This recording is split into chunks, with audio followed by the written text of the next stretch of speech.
Last we left off, we had gotten into some Draconic Evolution, and we used this Draconic Evolution to craft up an advanced dislocator, and one of many items that we could actually use from this mod. This now allowing me to teleport anywhere. For example, if I want to go back to the top of this building, I can just do so, just in a blink of an eye. But on top of all of that, we also managed to get one of the 3 items needed in order to take on the boss of this realm, and that was Awakened Supremium Essence, which we had to combine with Ancient Dust inside of a Wyvern tier crafter from Draconic Evolution. Today, however, we're going to be getting a little bit more arcane, and we're going to be diving into one of my favorite mods of all time, Create. But here's the thing. It's not going to be that much Create, to be honest. In our quests, it recommends the mechanical mixer, and it also mentions the basin and blaze burners, which we are going to need for this to work. Ultimately, we need to make chromatic compound, and this gets mixed while superheated, by the way, which we can do in many different ways. We can use a straw from Create Crafts and Additions, and we can set up some sort of fancy contraption that can pipe in different types of fuels. Or we can go old school and we can just use our regular blaze cakes, because blaze cakes are rather easy, honestly, for us to make. The base has EMC, so we just have to make one, and then we just need to basically coat them to have unlimited blaze cakes. Now, another wild thing that we're going to need is refined radiance. This probably being the hardest thing that we have to make at this point, because we are going to need dragon steel in order to make it. The interesting part about the dragon steel is to be able to make this, we are going to have to go back to the old school mixing from embers here.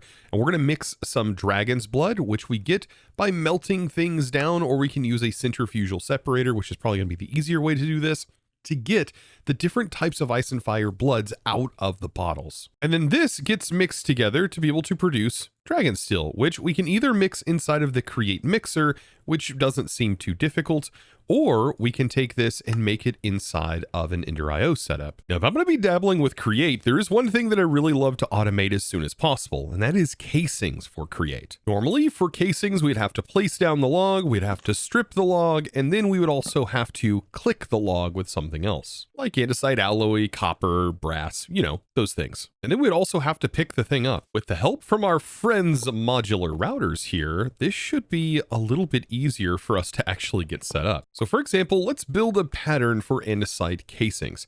So we are going to need to basically send a log out. The log needs to be stripped, and then andesite alloy needs to be clicked on said stripped logs.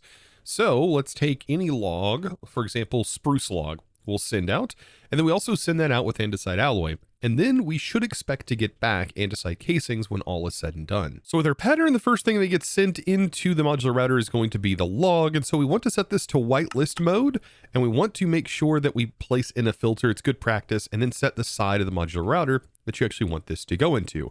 And then I'm just going to place it in the first slot. What this will do is once it receives that item, it is then going to place the log directly above. And that is going to leave an empty slot here for the next item to go in, which is going to be andesite alloy. Before we get to that, technically I don't need all of these modular routers. I really only need 2 modular routers, one for the initial craft and then one for actually stripping the logs. But down here, the next item, yes, is andesite alloy that's going to go in here. So we do need to do something with this andesite alloy, but we also need to do an operation before the andesite alloy, and that is stripping this log. To do this, we can use an activator module here, and we can choose specifically what we want to actually click on, which is pretty nice. So this filter right here can basically whitelist the clicked on item. In this case, we just want to right click. We really don't even need to worry about filtering, in my opinion, because we just want it constantly trying to right click. This is going to work just fine by default. And so if we put the activator module in here and we put some kind of axe, for example, the axe of 1,000 metals, this is unbreakable. It should just right click the down side. If we actually set the side, it should just right click and strip this log. Perfect. Something to note, by the way, to be able to get this to work in this particular version, something that you do have to do is go into your FTP chunks, click over here on the server settings, and make sure you have your allow fake players set to allow, otherwise fake players will not work in claimed areas. But beautiful, now that we have the stripped log, next step is going to be having this click. Now with that andesite in here, we'll go ahead and we'll make sure that this does click or try to right click andesite. So we're going to set the filter in here, set this to up. The action is just going to be we right click, and when we put this in, you can see it has now done this. But now we need to break the item and make sure it goes back in the modular router. So this is where we will use a breaker module. You just combine it with any tool and you should be able to get this. For example, a regular diamond pickaxe should be more than enough. It also respects enchants too, which is something kind of crazy to keep in mind. But this is where we're going to filter casings specifically. So this breaker, we're going to set to whitelist. We're going to focus on the up, and we're going to have it match by block, which we can change this here, and then go to create casings. And this is where we're going to set it to basically produce these casings. I'm not worried about trained casings at the moment, so just any of these casings, these 3 major ones, should work. Then we can add this to the list again, and that's going to break it and put it inside of its buffer. And there's one more thing left to do, simply sending it back to the pattern provider, in which I can use a regular Mark 1 sender, set this to whitelist, redrag those casings in again, and then make sure we select the specific side that we want this to be sent to. So that is going to be on the downside. So as soon as I place this in here, that is then going to get transferred back into the pattern provider. And so the only thing left to do is figure out the pattern provider, in which I just am going to set it to lock until primary crafting result is returned. Now I can request casings upon demand, which is very nice. We just now need to get some speed upgrades. Something I've been needing to do for a little while is to gather this blaze burner here, in which I do have silk touch, so I'm able to actually pick up the blaze spawner itself. This is going to make it a little bit easier for some of the processes we're going to need to do later. Also, with a few blaze that I gathered, I can now make the speed upgrades just to see how fast these casings work. And I think this is faster than my system can even make the base materials. Yeah, I think this is just purely limited by the fact that it is pretty slow at crafting up the ingredients. Now with that new blaze spawner, I can place it in the center of the room, click it with a comparator, and now we have the ability to toggle this on and off with redstone. With a piece of chorus fruit, by the way, we can give this no AI, which anytime that blazes now spawn from this thing, it's literally just going to drop them in the floor, and then they really don't have any movement. When these spawn in, they're pretty noisy. If we click it with wool, now they won't make any noise when they spawn. With them not making any noise, we can hit this with a clock, and we can lower the actual spawn delay quite a bit with as many clocks as we can get on this thing. And we've now got it to its lowest setting, which is just absurd. There's also a minimum spawn delay, by the way, and sugar is able to get that down. With this thing should spawn in blazes incredibly quickly. And by hand, anytime I need it, I can just pop in here and just use my elf blade. This is so good. Another cool thing is, even though this is in its off state, it's technically still a spawner, and so I can just right-click blaze burners on here to capture blazes. And this leads me to just now being able to craft a basin and also crafting up a mixer. And that should grant us a few bonuses. Yeah, some water wheels. So I do want to utilize the water wheels that are given to me, and just placing some water down here will get all of them spinning. Now, if I'm going to have a basin right here and a mixer on top, I want to be able to get some rotational energy up to this mixer. But I also want to speed up the process. So we can go large cog, small cog, and then continue doing a large cog to another small cog. And this is going to do something called gear ratioing, which is going to take our stress, take our rotational speed, and it is going to start to increase this each time we go up a gear ratio. So as goofy as it looks, this is actually doing the whole thing, and I think it kind of looks kind of cool before you get any kind of buffs that actually create ads. But this is going to allow us to send the shaft down and then connect up into our mixer, which should have plenty of speed, and we don't have to manually crank this, which is another benefit. If I'm going to make the blaze cake needed to turn this superheated, we are going to need a few things. Now, I'm not going to go the liquid fuel route. I actually want to make the cakes themselves. And this is going to lead us into unlimited lava production, but also we need to make crushing wheels. Crushing wheels, by the way, are made inside of a mechanical crafter. And as you can see right here, we are going to need 21 of them. Now, electron tubes, very nice, has EMC. Brass casings. Brass, by the way, we make inside of an induction smelter, so all of this stuff is fairly simple. We don't have to use create to make brass, which is a huge skip in itself. But what we can do now is start to define this. Let's say I want my output to be right here, so I'm going to place my first crafter there. And then I'm going to shift right click all of the rest of my crafters onto each other one by one, like so. You know what? Now might be a good time to also make the create wrench, which will allow me to rotate this if I do happen to make a mistake. So yes, you can take this and rotate these any direction you want. Ultimately though, the output needs to make it to this barrel. Now I do want the rotation speed to be kind of slow for this mechanical crafter. So if I can, I would love to get the rotation from here and potentially get it into this. Or even better, I can come off the side here with the low speed on the water wheels because this does not have a speed requirement.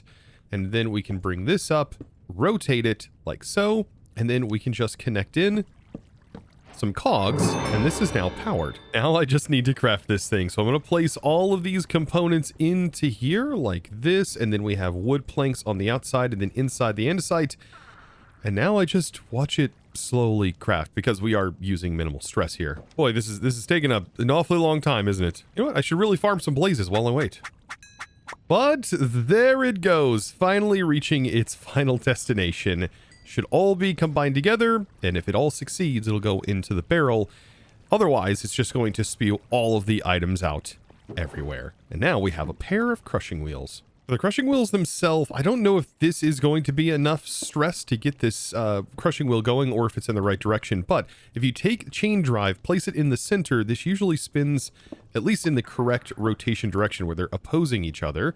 This is going the opposite direction. So all I need to do is place a gearbox right here in the middle to swap direction.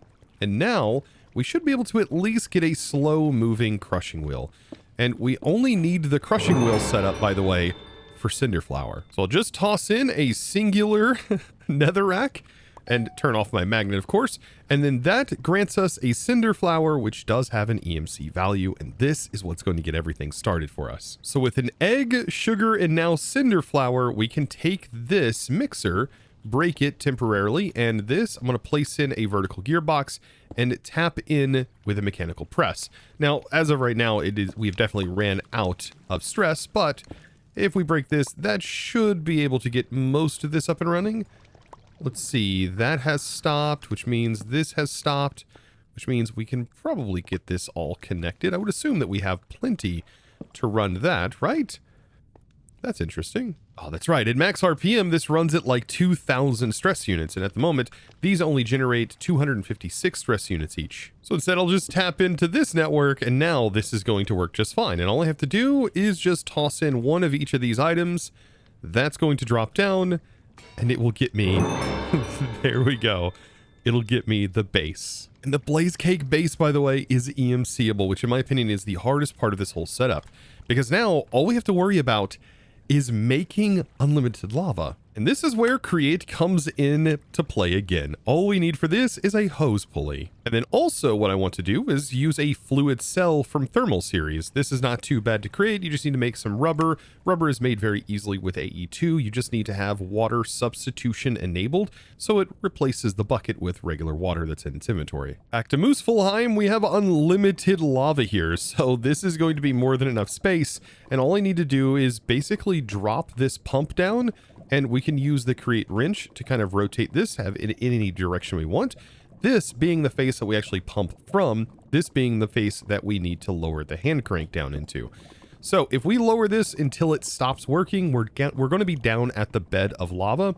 And then if we have Create goggles on, we would be able to see if this is bottomless. But we should also get an achievement that is called Tapping the Mantle. And if we get that achievement, we know that this is technically bottomless. So perfect. This has now connected into the bottom. So if we take our fluid cell and we go to the right here, we should be able to automatically pull from this. And there we go. We got the Tapping the Mantle, and you can see this is now completely filled. And this is an unlimited lava source. You get this lava anywhere I want to use an ender tank. So the ender tank here, we want to have this automatically push to the ender tank.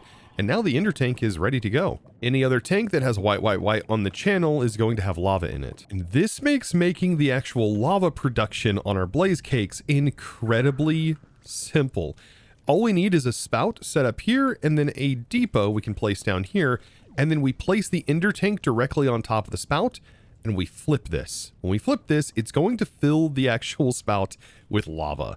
And now, anytime I place this on here, we can make ourselves a blaze cake and then just feed it to the blaze. Now to set up a pseudo automation for this in the back wall, I'm going to replace the EMC link, place a blaze cake on it, and then just simply place an andesite funnel.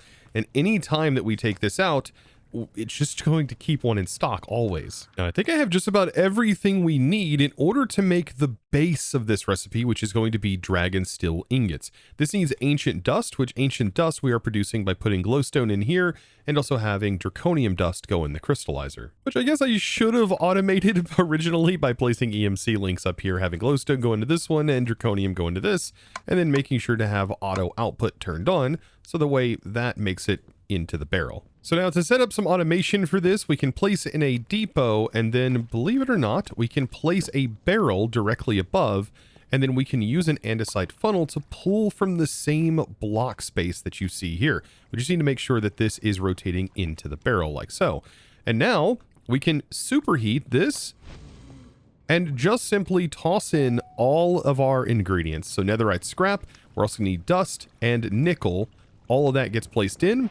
The product gets released out the front and then goes into this barrel. And that is one major part done. I now have the dragon steel ingots, but we've got to do some interesting things with this dragon steel, and this is going to require us to slay even more of these dragons that are lurking around us, because we need to take our dragon's blood and mix it with this molten dragon steel. Now, thankfully, dragons dot this land everywhere. There is dragons all over the place. And so we can actually take these dragons out quite easily. And once they are fully defeated, like this, we can take some bottles and we can harvest them. This is actually how you get that blood. So you are going to have to right click on them to be able to get it. Now, back in Muspelheim, we need to do a few things in order to actually get this up and rolling. So we have our stamp that we're going to ultimately need to craft. So our stamp press is right here. That's going to press out an ingot. That's more than fine. Or we could actually cast out too. You know what? Here's what I'm thinking. We'll have our mixer centrifuge go here. We just got to send 2 different ingredients in to be able to get this. We got to get the fire dragon blood because I'm going with the fire route.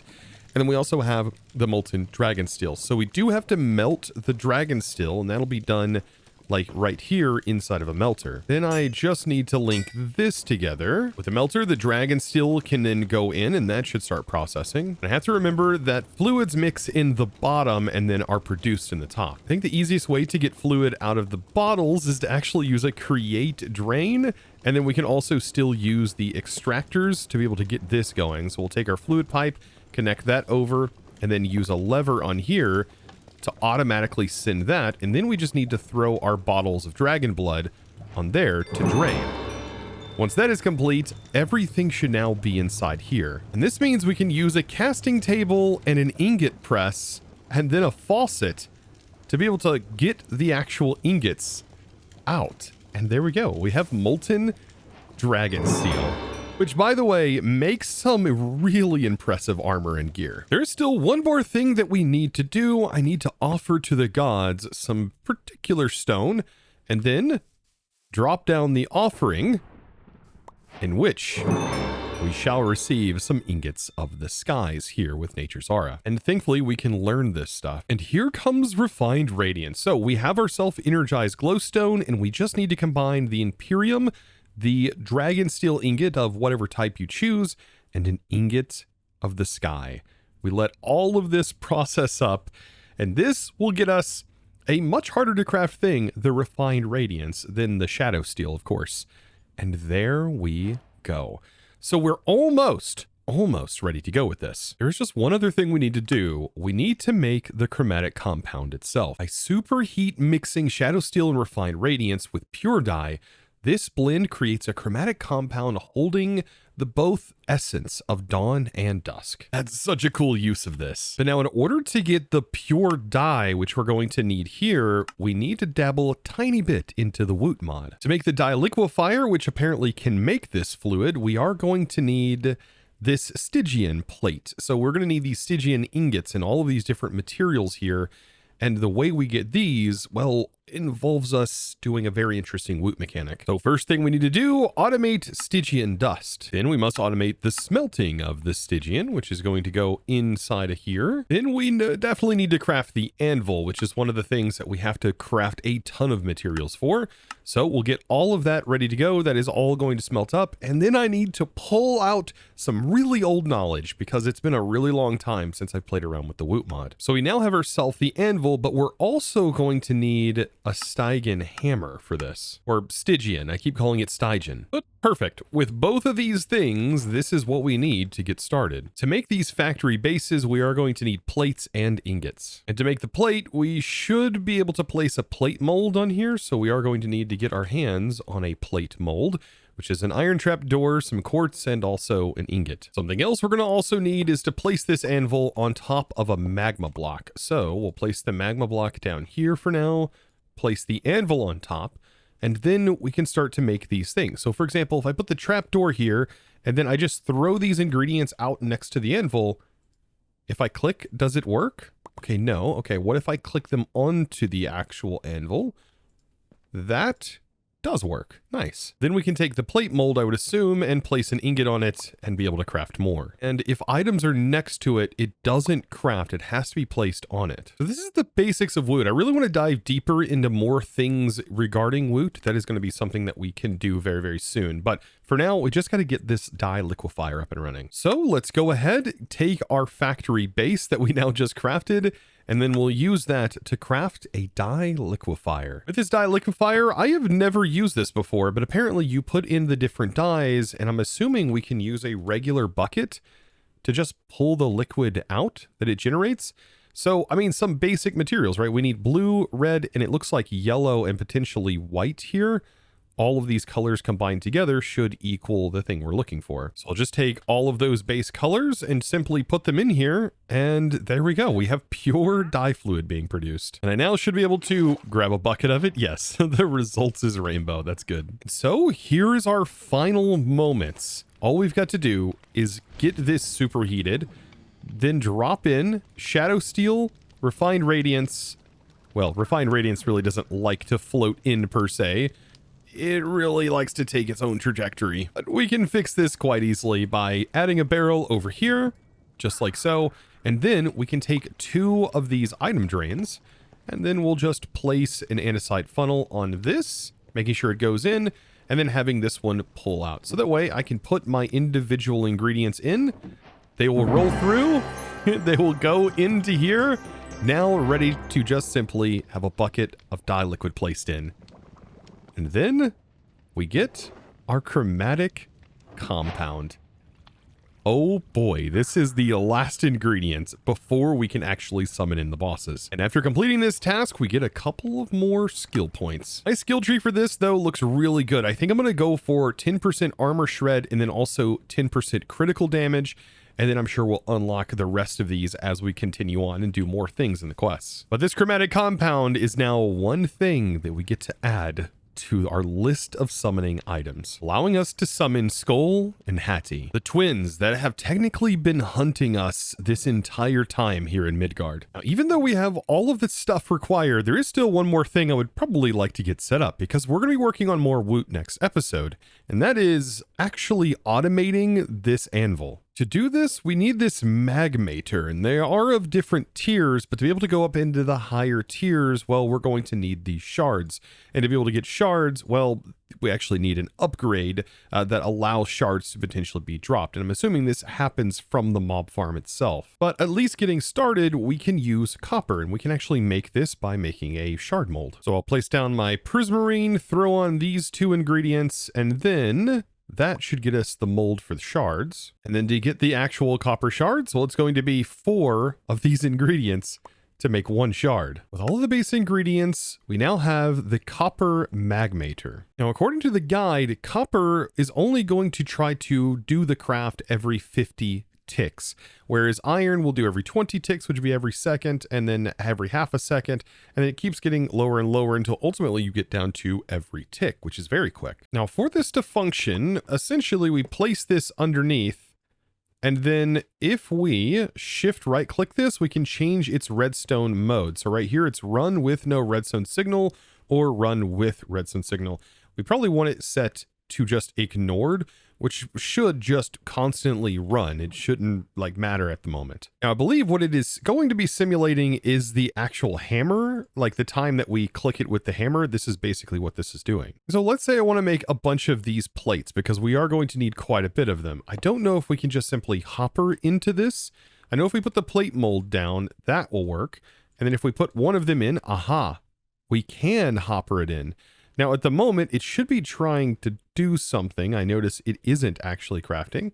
I do believe it needs an inventory to craft the ingredient into. Aha. And now it has been automated.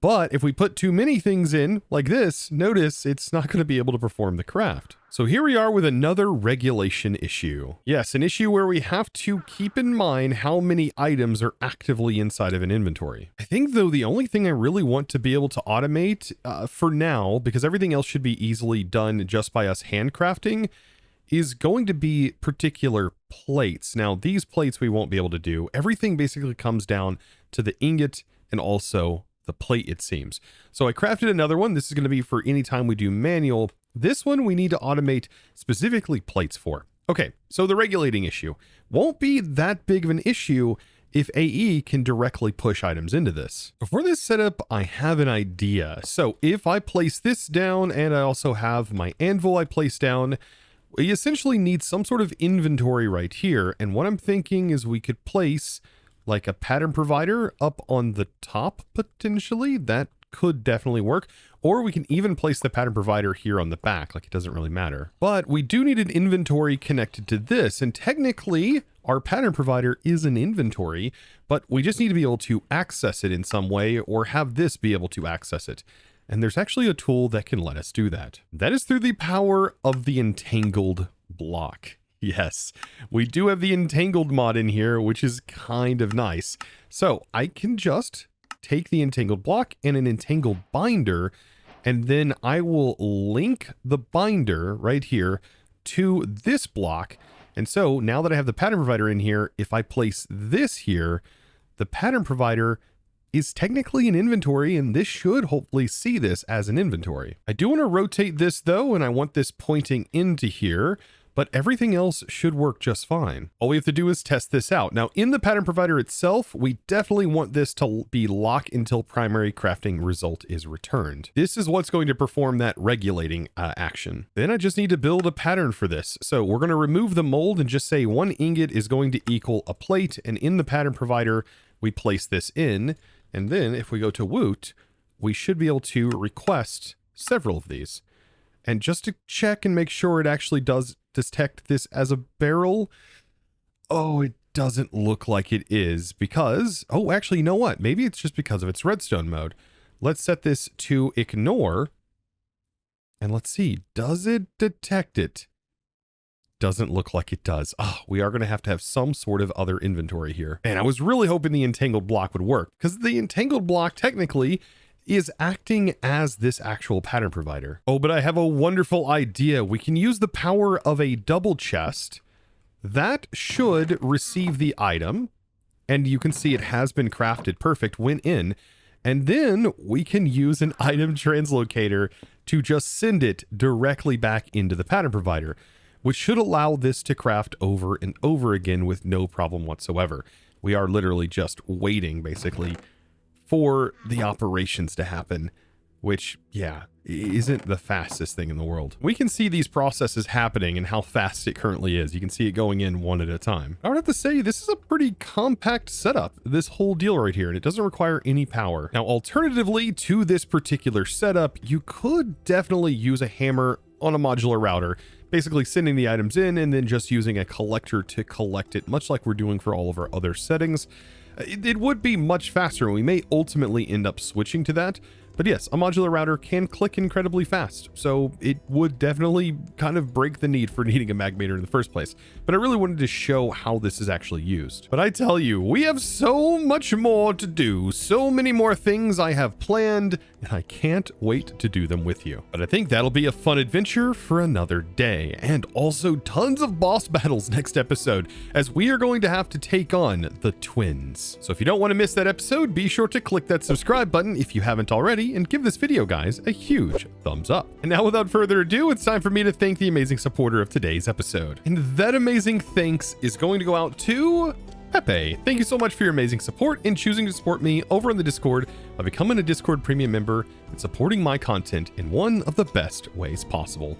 Guys, I look forward to seeing you all in the next one. And as always, thanks for watching.